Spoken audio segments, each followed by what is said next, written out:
Yo, yo, yo! One Nation, sponsored by Tony Bat. I'm with my boy, Adam Jenkins, Jenko, the pilot, the voice of CPL. Andi Patrol, she's a bit busy, everyone. She's covering Allegedly. something kind of important, I guess. Just the Olympics, every day. But we brought in the best to come and talk about Canadian soccer.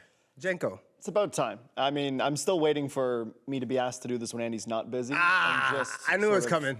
Escalate the level of hierarchy in the studio here. But I'm very impressed with that open. When you call the game with me on Thursday, I expect similar energy because I'm just deferring. Fair. I think that game I'm calling is on Friday. If you said Thursday, I was going through my Rolodex, like, am I popping in the studio on Thursday? I'm not. But Friday, we would be back in the booth. It would be great. But we should have you on when it's just the three of us, maybe? Hey, but there's two people in this entire building that are either watching, directing / calling the games, and me is one of them, and the person directing the show today is the other. I'm just saying, if you want takes and analysis, every single match we're watching. It's true. So. You guys are dive in all the time. But let's talk about the Canadian women's national team. So much has happened this past week, but we definitely have to break in and talk about the matches. How do you feel about them? Yeah, well, it's the reason that I typically host this show, Jordan, is that I read the rundown, I follow the rundown, and Jordan just skipped right over it. I didn't even want to talk about it. You didn't want to talk about it, so let's. I'm gonna go back quickly. We're rewinding because we're gonna talk CPL today as well, and the women's national team. And we're going to start the show by talking about something pretty cool from York Lions Stadium last week, and that was the fact that they had Jorge Campos in attendance. How could I forget? And I felt seen as a 5'6" professional footballer was on the field, so I was like, Short Kings finally. And he's a keeper. And he's a keeper, the original sweeper keeper, the incredible goalkeeper shirts that he designed. Flamboyant. So he was a little toned down for the match. I'm not gonna lie. You're expecting a little bit more. Fair. A little bit more. So in honor of Jorge Campos and his guest appearance as the honorary captain for York United, I'm gonna ask you, Jordan Wilson, if you can invite any player, and I confirmed the question, they could be a formerly living player. Got it. Another way of saying they're no longer with us. No, or mine's alive. Yours is alive? Who's yours? Alive and kicking. TT, Thierry Henry, Arsenal's finest. Look up to him as everything. Pundit, player, everything he does, everything he touches. I also think he would really enjoy a CPL match this time at CF Montreal. I think he would come in and just that aura, he would just light things up. But TT for sure, Thierry Henry, hands down. I was going to go with different strategies, like maybe I'm inviting some of the Canadian men's national team players to see their league and say, but this is who you are. You just want to connect and bring everyone together. You're just a... And then I got selfish and said I want to see Gareth Bale. And the Welsh. A little Welsh pride. Fair enough. I will say someone else we could invite is the Lord of the Flies to sort of deal with the infestation we have in the studio. So if Jordan punches his microphone at any point, I have a feeling that Andy left us a little surprise in the corner. There's a sandwich. There's something's in the corner somewhere because these flies are attacking today. I know how much the two of you like to snack in this studio. Cameraman Nick, the fly killer, we need you, buddy. Yeah, so if you see someone sprinting in, don't be alarmed. It's just the fly infestation we're currently dealing with. We will talk more Canadian Premier League as the show goes on, but you and I both agreed that it was really important today to spend a good chunk of time talking about the Canadian women's national team, but not the nonsense going on off the field. I think, everyone's point and stance has been made. I think a lot of people are in agreement on the most important issues, but within all of that is they've been overshadowed, their play on the pitch, and it's been incredible. It's been absolutely, it's blown my expectations out the water, and that's not even considering what they've been dealing with off the field. So today, at least 10, 15 minutes about what's been going on, what we've been impressed with, who we've been impressed with, and what's to come for them, because they're obviously in crunch time now, and everything absolutely matters for them. Now, what they don't know is exactly what point total they're going to be on when kickoff happens. Of course, the International Court of Arbitration for Sport is going to have a look at this, and they might be having their initial 6-point deduction reduced, or they might still be on that total of 0 heading into the game. But with the way that they have played, the performances, the victories they've had, they're in a position, Jordan, where they control their own destiny. Yes. If they beat Colombia, they are through.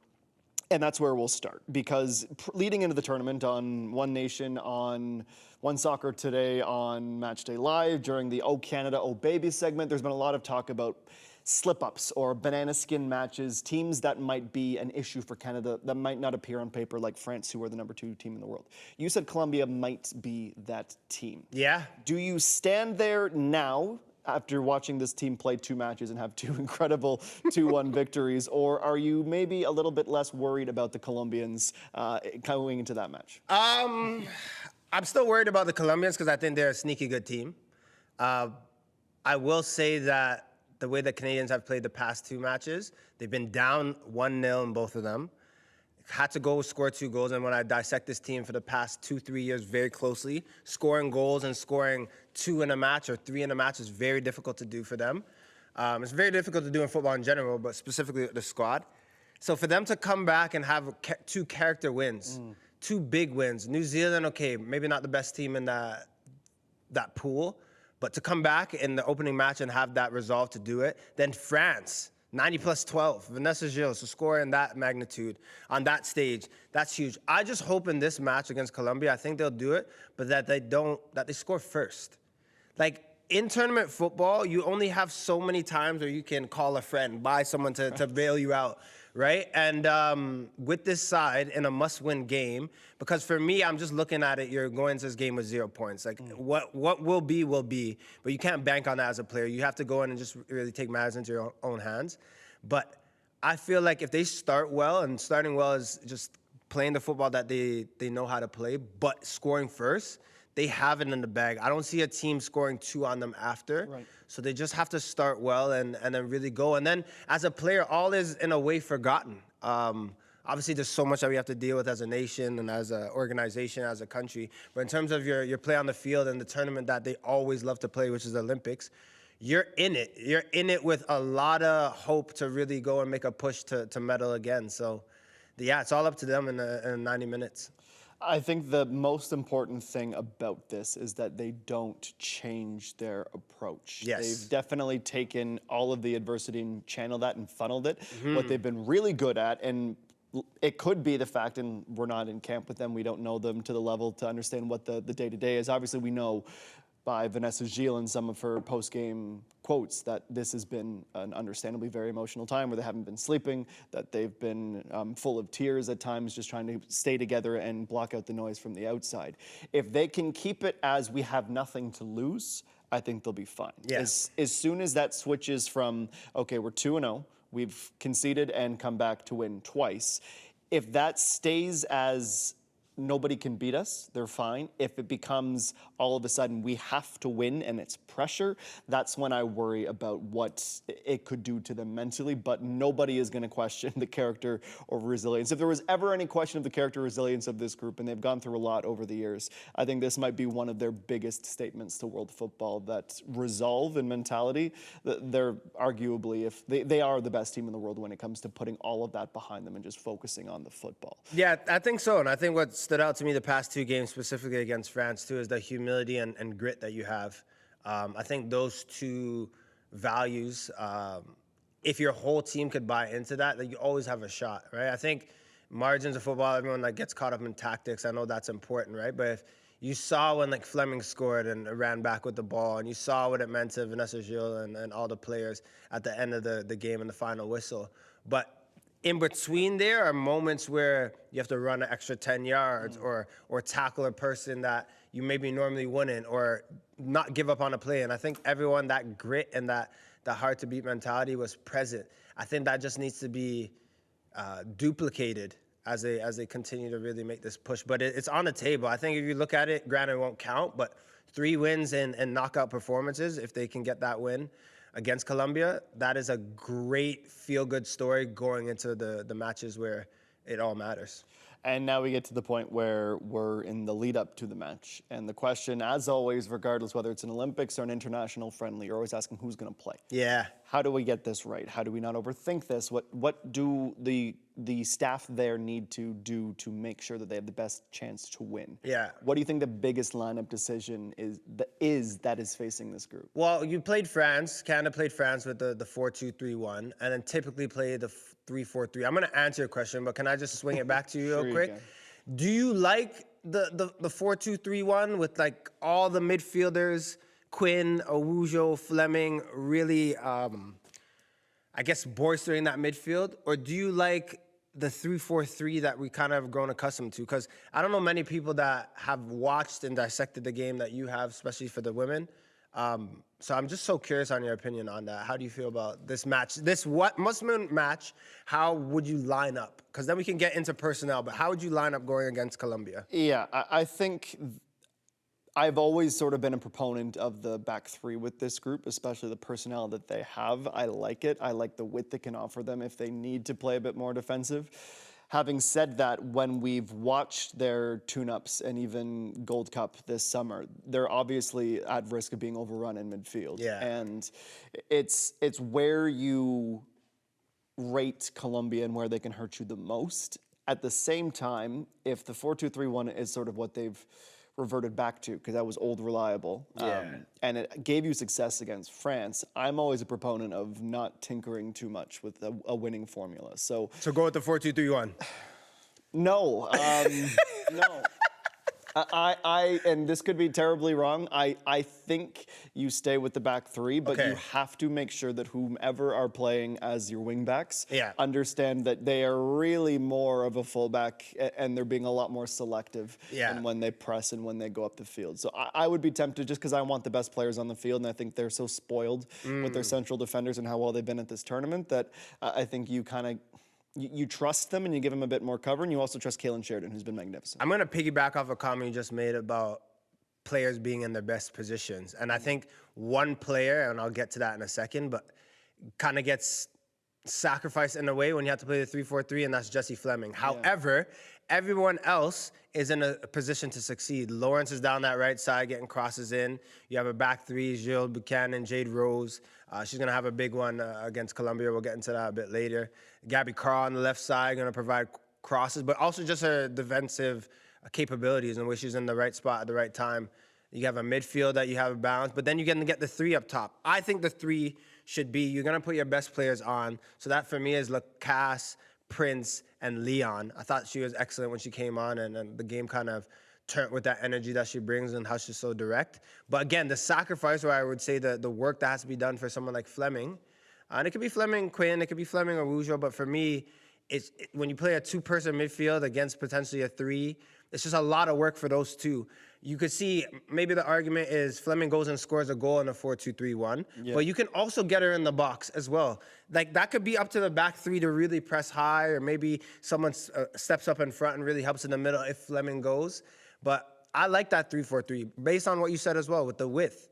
So I think if you're going into a must-win match and you're going to beat the Colombians, you play players in their best spot in a familiar system, and that is a 3-4-3. If I'm Andi Spence, if I'm a coach in a must-win game, those are the chips I'm putting forward. Because you can always adapt. You can switch things after. You can have a Viens come on. You can have other players chip in. Becky has been great off the bench.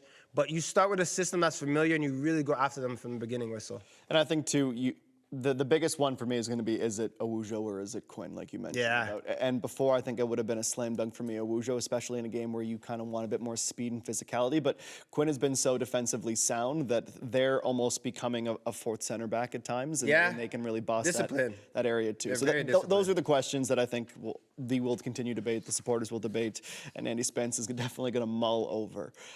When we zoom out, and it's only been 2 matches, who has impressed you the most individually from this group? And I'm curious which angle you're going to take. I mean, we have a lot. I feel like I'm going to ask you the same question. I hope so. There's a few players, Vanessa Gilles, outside of the goal, but just how defensively sound that she's been, a true leader. When I look at this team, a presence and someone who's vocal, and you could see that as keeping the team in line. You may be missing away, but I think she stepped in. I think Jessie Fleming has really been a captain in terms of how she's run and worked and grinded. Of course, you get fortune and something to get you going when you score a goal in a match.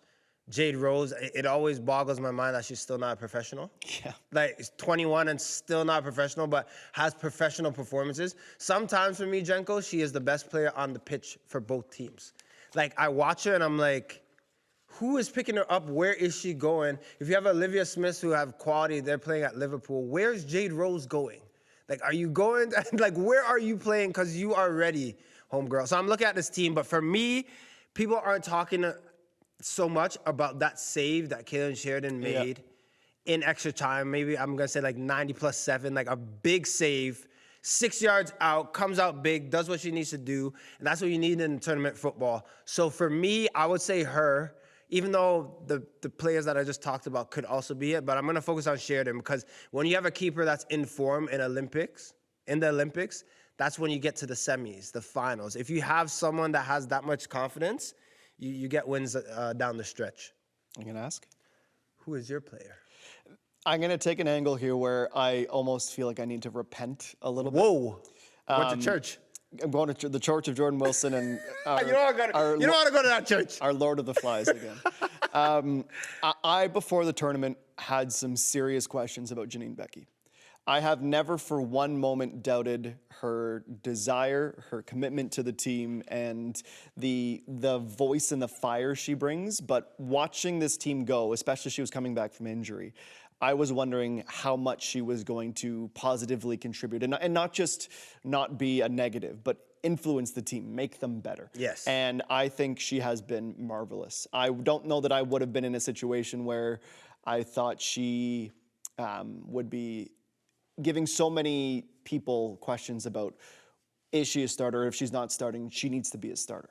Because I think she was wallowing at times in this recovery from a pretty significant injury and coming back from Manchester City and landing in Portland, and it wasn't a home run right away. But I think she has proven why she is a big game tournament player. And I think she, along with many others in the past couple of years, have had dips. Yes. But she, I think, is really riding the high and been really strong when Canada needs her. So sorry, just say the name again. I know you just talked about the player, but I want you to say it. Janine Becky. And I owe her an apology because she was on the bubble for me in the 18. She was on my bubble too. And look, respectfully, I understand what she's done for pro. I was just saying, and it's a good problem to have, I was saying that she was on the bubble based on how she felt going into the Olympics. But that rapid rise that you speak about and playing so well, so quickly, it's not easy to do. And that's a seasoned vet. That's someone who knows their ability and knows the team that they're playing for, the country that they're playing for, and can slot in and do a job very well. I'll also say like an infectious personality, right? That's something, I know it's not about me, but this is quickly what I could always say about my game is maybe I'm playing well, but the way that you can influence people around you gets you from being maybe someone that is not on the bench but is starting because of how you just infect the influence players and the people that you play with. So that's what she's bringing. So Becky, if you're listening, you are not on the bubble by any means. You are definitely a shoo-in and a super sub, maybe a starter if you get to the quarterfinals.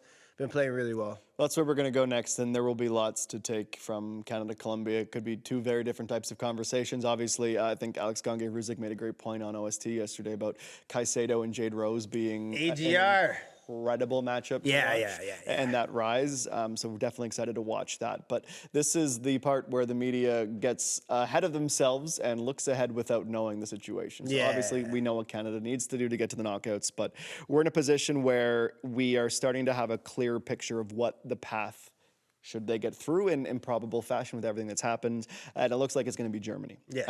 And we know Germany's stature on the European level.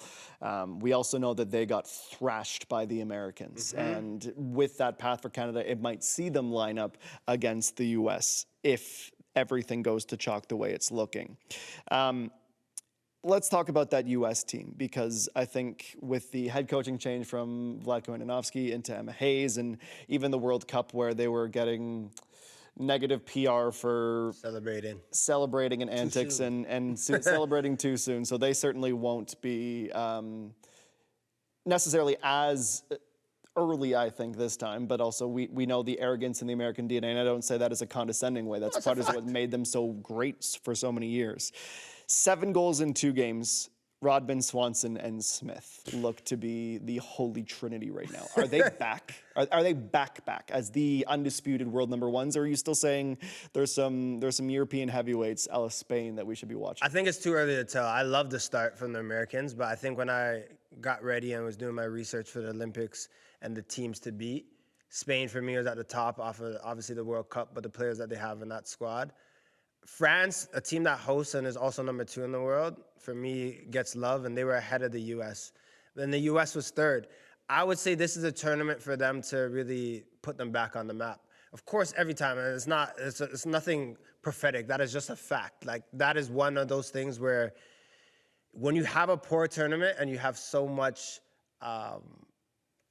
so many winning ways about you, and you go into tournaments and you usually come out victors, and you don't win, and you have a bit of a setback from a nation who really they don't allow for that to happen. Like, you have to be the best at all the time.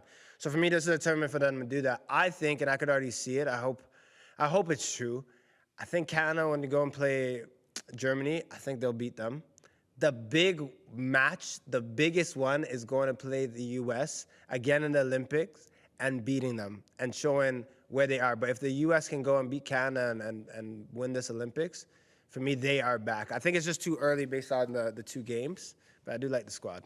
Yeah, the thing with the Americans is I don't think they got enough credit over the years for how much pressure they were consistently under and consistently performed in. Having said that, I'm also elated lately that the parity in women's football especially, it's no longer a World Cup or an Olympics, and you're like, oh, well, who's going to beat the Americans? It's very much they're in the race now as opposed to being the undisputed leaders going forward. It's a good thing. Now, of course, Canada has to take care of business against Colombia. We will have a full recap on One Soccer today after the match. Come on, Canada. You know the entire country is behind you, especially really cool to see the Athletes Commission, the Canadians, the group that represents the voice of the athletes to the COC, put out a lovely statement about the support that they're throwing behind them, because I can't imagine it was easy for a lot of the other Olympians to have this scandal over their heads and diminishing sort of the excitement of the Olympics. But to have that support behind them, the entire country, it's going to be brilliant, and we're hoping that we're talking about a knockout stage match when Canada comes up. Come on, Canada. Sorry, it just came to me. Right. Sorry. We're going to turn our attention to the Canadian Premier League. That's where we'll finish the show today, Jordan. And we've played some games, and I know you and Andy generally have cue cards or some kind of singing. And I don't cheat like Andy does. I'm not worried. I'm excited for this one. We also might get through an entire show without karaoke, which would be something. Yeah. This we haven't been singing that much lately. I don't know if it's we had one show, our voices were both gone. I think after that we don't want to. She had to protect the moneymaker for the Olympic Games. I totally understand it. This game, Jordan, is going to be multiple choice. It's like either or. But we decided instead of making it really confusing, let's just call it multiple choice. And here's on the Scantron, you always just color in C. That's right. It's always C. When in doubt, color C. I'm going to give Jordan Wilson 3 statements. He is going to tell me which of the 3 he agrees with the most. Are you chiming in on this? I will chime in on this. It's good. Right. It's good practice for the. Do you want out of this list that we have, which is the most right? Do you want me to ask you one? Or sure. Let's go every other. I'll start. Okay. I like that. Okay. Number 1. 3 statements, the one you agree with the most and why, Jordan Wilson. 1A, Atletico Ottawa will not be moved off the top of the table in the CPL. B, York United under Benjamin Moore are a true championship caliber team. Or C, and you can tell who wrote this question, the door is ajar for Forge to collect a 2nd regular season title. 1C. The door is ajar for Forge to collect a 2nd regular season title. I'm going to go even further and say that it is a strong possibility that Forge win the treble this year. And I've talked about the treble quite a bit, but I feel very strongly for those of you at home, the treble is the Canadian Premier League Shield, the Canadian, what is it? The North Star Cup. Thank you. The North Star Cup. And then winning Canadian champ, I feel like they could do. I feel like they have the squad assembled, bar everyone's healthy. Taryn Campbell with your sweet self come back and start scoring goals or just being able to contribute. I like this Forge side, man. I think they could do it. As much as my heart is saying Atletico Ottawa, if they do dip, it might be a week that they're in 2nd and they pop back to 1st. But it is very inviting with Forge being a team that is in 3rd right now with a game in hand. And they still have all these teams to play. I think that they could go and win the regular season. The easiest one to cross off as a never is Atletico Ottawa will not be moved at the top of the table. It's so tight. Whoa. They are. You said never. Yes. So for the next 12 games, it says Atletico Ottawa will not be moved off the top of the table at any point. Come on. It's so tight right now, and they're doing a little bit of soul searching right now. I'll give some credit to York United under Benjamin Moore because he inherited a team, and they've just brought in Guzman, who gets 2 assists in his debut and shows that pipeline to League MX. I think with how they've taken that same group and given them a different type of voice, a different type of rah-rah, a different type of intensity, I think the fit's been great. Now, they have to sustain it, and that's not easy, but I think that I'm starting to buy in that they could win some silverware this season. For Forge, the biggest knock for me, their away form has been dreadful. Just one win this season. If they're going to get that, if they're going to truly get that second title, they have to be better. I totally agree with you. You said every other, right? So I'm going to go either Yes. or. Shout out to Oliver Platt. First question. Calvary will be the form team in the CPL in August. Vancouver's run of 1 win in 9 games is who they really are as a squad. Pacific's winless run at home will stretch until September.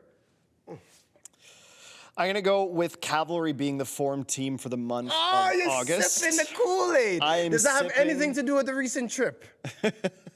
Listen, I fell in love with Atco Field. It was a beautiful facility, but I just know the time of year it is, and say it. They're going to go on a run. They're going to go on a run. They are going to throw themselves back in the mix. They're getting healthy. I think Ali Musi, they're not rushing him. He's going to be fully fit. There's no doubt that they've had some big losses like Willie Accio being done for the year. But you get Camargo close to 100. You get Musi back in the mix. Warshevsky's been excellent, and I'm really curious about what Lowell Wright can do for this group. Kobza being healthy too, he's been a really good partner with Dan Klum. And I lean that way because I don't think 1 win in 9 games is who Vancouver are. I don't know that they are going to make that jump into the playoffs this year, but 1 in 9 is absolutely not who they are. And Pacific until September, I know they haven't won since May the 4th at home, and they have the CanWNT that they want to try and balance here too, but I don't think they're going to stay winless until September. Fair. Quickly on my Eagles, they're underachieving, and that's crazy to think about because 2023 they would be this. If they're in the same position last year, everyone would be like, "Oh, they're doing so well," but they need to sort it out defensively. They have enough going forward. They just have to finish off teams and stay in the mix a little bit. So I'm really pushing. Pacific, it's crazy to think about a world where they don't make playoffs, but I hate to say and be a Debbie Downer unless they show something different. This could be the year where they're out of the dance. Yeah, and for Vancouver, they're getting Vasco Fry back as well, which I think will be a huge boost for them. Next up, Valor remain a legitimate playoff threat. Halifax remain a legitimate playoff threat, or neither Valor or Halifax remain a legitimate playoff threat. So I can't do neither, and maybe this is a bit of recency bias after the 3-0 win, and they haven't won.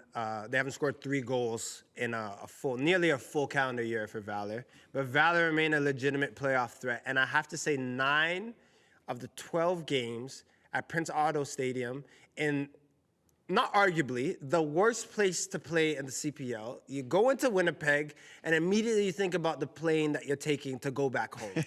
The potholes, everything about Winnipeg, the bubble and the PTSD that I still have and players still have, you go there to leave. And they have 9 of 12 home games. If they have a good run, just win majority of those, they are in the dance, which is crazy to think about. But for me, I just say that over Halifax. I'm not saying Halifax are out. I like how they're playing a bit better, but for me, Valor, that is just very intriguing looking at their schedule. I can't imagine Halifax is out of the picture as quickly as Valor might be. And that's why I'm going to lean towards the Wanderers. They still need to finish this galvanization process. I really rate what Nimick and Lockery have been doing together. It's can someone consistently help Ryan Telfer, and can he maintain his form? Farron, I think, has been really good, and he's getting back to full fitness. Nice. So this is the last one. This is the last one. Question. And I'm going to have to skip ahead. For the stat that stands out to you the most is Jordan Wilson. Forge has won just 1 game out of 7 away from Tim Hortons Field. I mentioned that earlier. Pacific has scored just 6 goals from open play in 15 games, or Halifax has logged just 19% of its required U21 minutes on 375. Pacific, 6 goals in 15 games. With the players that they've brought in, this was supposed to be the season that they turned it around offensively, and they've reverted in many ways. Looked at the stats, and they still have a squad, but in terms of being effective offensively, it just hasn't been there. And now we're on the downward slope. The halfway point of the season has passed. Now you have to be kicking into gear, and I just don't know how they're going to do that with the squad that they have. I hope they do, but We'll see. I agree with that one. I will also just shine, not to rehash it too much, Forge, if they are truly going to go and compete for the treble. I think the double is maybe realistic for them, but that 1-7 away has to improve if they want to truly make themselves a big push for the treble, to use Jordan Wilson's move. I like that you said the double. We got to get out of here. More CPL chat on the next episode of One Nation. Love y'all.